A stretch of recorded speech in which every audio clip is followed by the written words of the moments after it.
हमने देखा एक चीफ मिनिस्टर ने, बिहार के चीफ मिनिस्टर ने जब ये हरकत की, माफी मांगने के बजाय जो बीजेपी के मिनिस्टर्स हैं वो कितने वल्गर स्टेटमेंट्स दे रहे हैं। कल जो गिरिराज सिंह साहब हैं, जो एक यूनियन मिनिस्टर हैं, उनने कहा कि जो मुसलमान हैं हिंदुस्तान के वो भाड़ में जाएं। तो भाड़ में हम क्यों जाएं? अगर आप हमारी औरतों का नकाब और हिजाब अगर आपने छुआ, you please be ready for the consequences and I am here today because मैं एक FIR फाइल करना चाहती हूँ against the Bihar chief minister Nitish Kumar साहब। Instead of being apologetic, उनकी party BJP, they want to basically justify what he did and which is extremely wrong. It is criminal.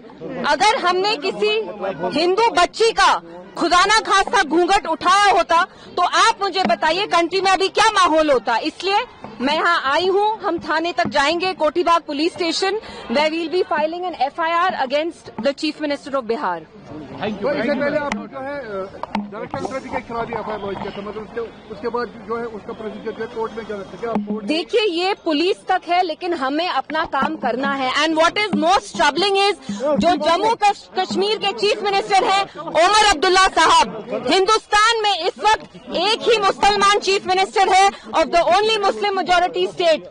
जब नीतीश साहब ने ये इनडिसेंट एक्ट किया, हमने देखा ओमर साहब ने 2 दिन तक स्टेटमेंट तक नहीं दिया, और जब ओमर साहब ने स्टेटमेंट दिया वो नीतीश साहब की जो गंदी हरकत थी उनको जस्टिफाई कर रहे थे। तो आप देख रहे हैं यहाँ जो चीफ मिनिस्टर हैं हमारे, जो मुसलमान हैं, मुसलमान होने के बावजूद जो हमारी मुसलमान बच्चियां हैं, माएं हैं, बहनें हैं, वो उनकी प्रोटेक्शन, उनकी हिफाजत करना ही नहीं चाहते। इसलिए I felt it is my duty as a young Muslim woman to come here today to express solidarity with this doctor and also make sure that the dignity and identity of our Muslim women, and not just Muslim women, all women across India, we have the right to choose what we want to wear with our hair, with our heads held high.